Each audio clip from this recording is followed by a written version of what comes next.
Hello, folks. I am back with a firearms impression, and you can tell by the box, even though the letters are upside down, that it is a Sig Sauer. It's actually a Sig Sauer P320 X Compact. Let me pull the firearm out here, and I'm not going through what's in the box. We all know that by now. And let me do a quick safety check on here. There's nothing in the magazine. It's clear down here and nothing down the pike down here. All right, let's get right to it. The X Compact, the SIG P320, I had some reservations on getting this particular firearm because of all of the things that happened before with the debacle that happened. And I gotta understand that basically most firearms companies are going to have some type of issue or whatnot, and they usually correct these issues. I'll get into some more thoughts. I will tell you about the firearm itself right now. We all know, it's a 9 millimeter. It's in a polymer frame, and it's in its X series module, which is quite different from your standard P320 module. The slide is of nitron finish, which is up at the top here, and the barrel is made of carbon steel.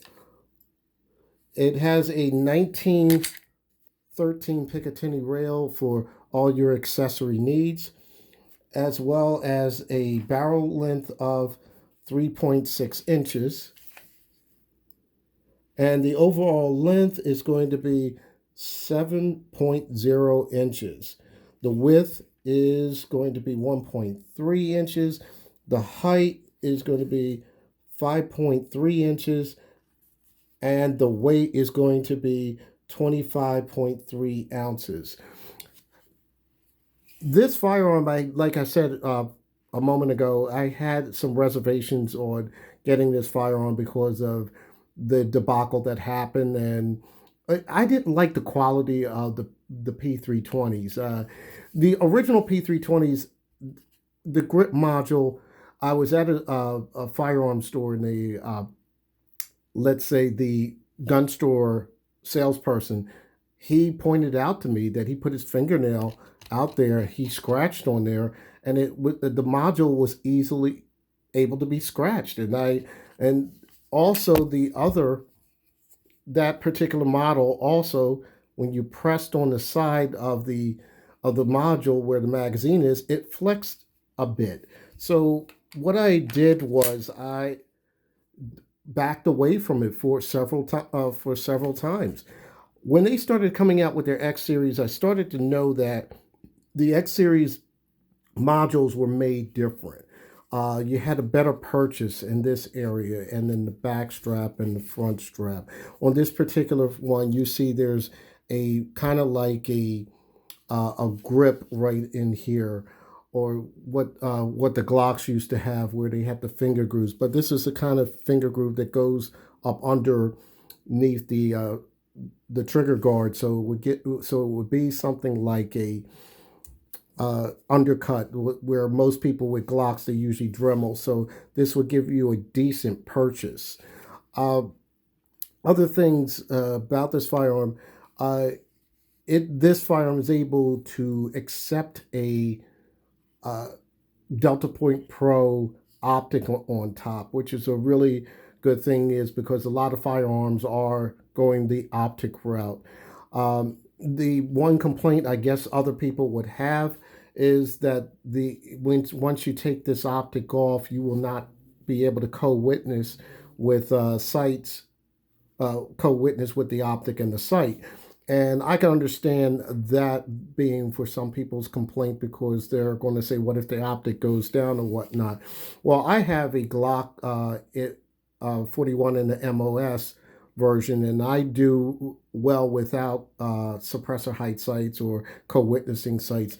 So for this particular firearm, I don't think it would be pretty much an issue, but it would be advantageous if you did have co-witnessing sites. One of the things that comes to mind when I look at it, like I said, I like the compact size, and I like the way it feels. especially with the beaver tail. And as I look at the back here, there's one thing that kind of had me a little concerned.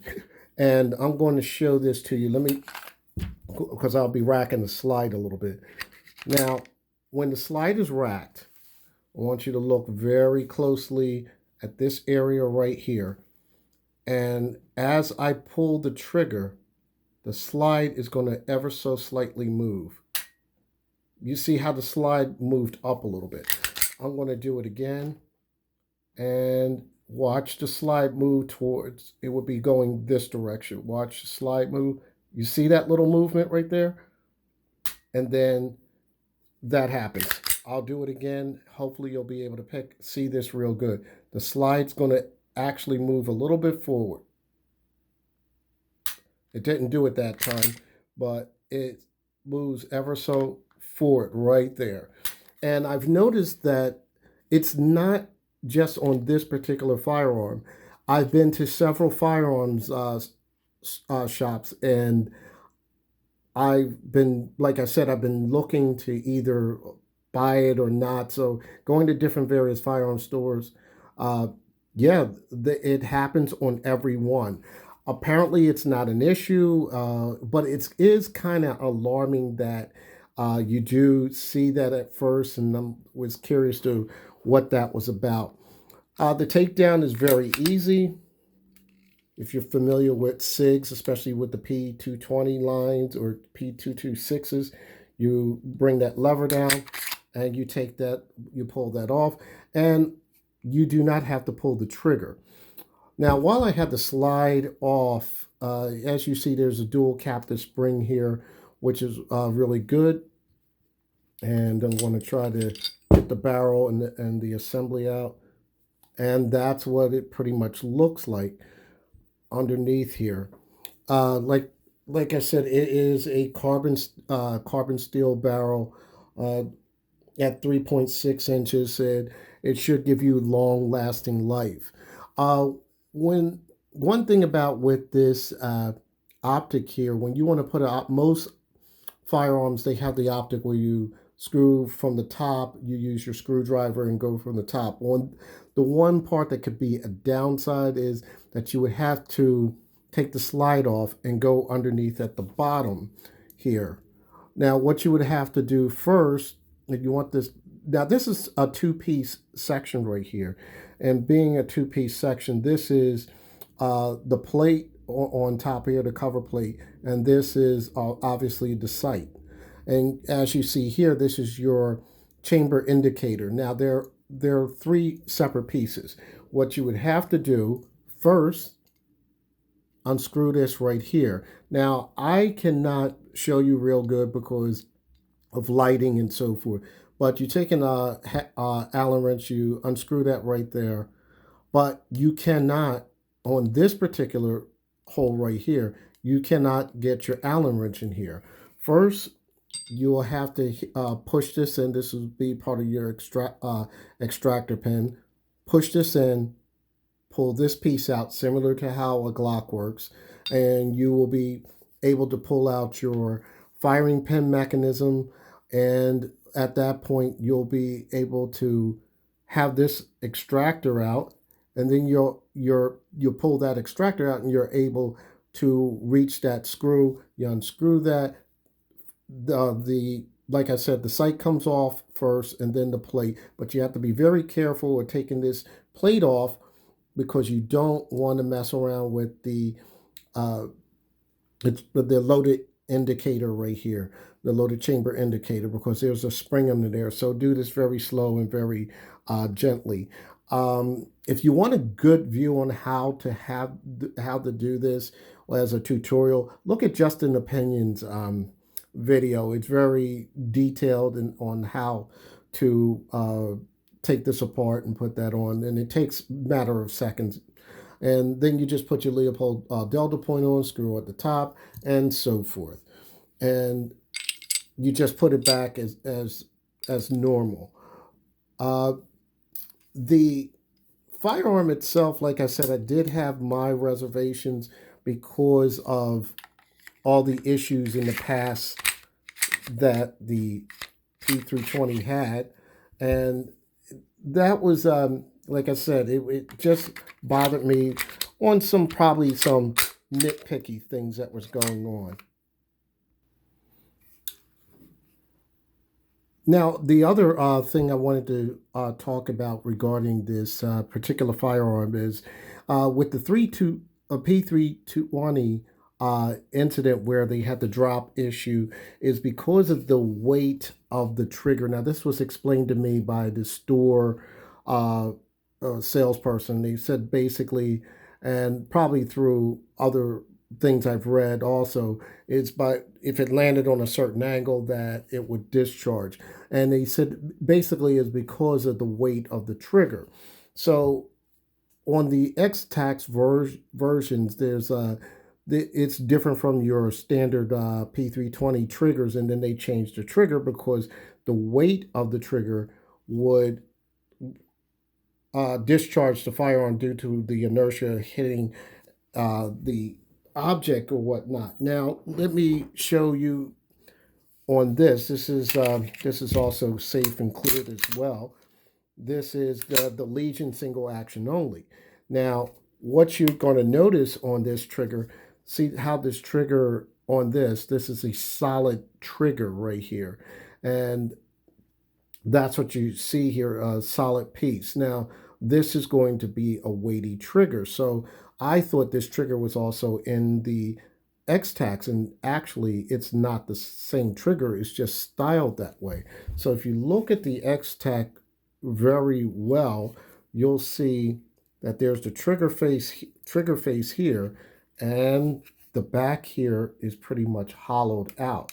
So this portion is all hollowed out, so it's not a very uh, weighty trigger at all. So it's actually lighter. So you won't have that problem with the inertia of it discharging. So that's one of the upgrades that Sauer has done. And there were other upgrades. I'm not sure exactly what the other upgrades are because I've never actually owned a P320 before. So that was one of the other things that was pretty interesting to me because I actually thought it was the trigger from the Legion or single action only firearms. And I am really waiting to actually shoot this firearm. Like I said, it does feel good in the hand. It's 15 round. They give you two 15-round magazines, but I want to really compare this to a particular firearm, and no, it's not going to be a Glock. Everybody compares it to a Glock.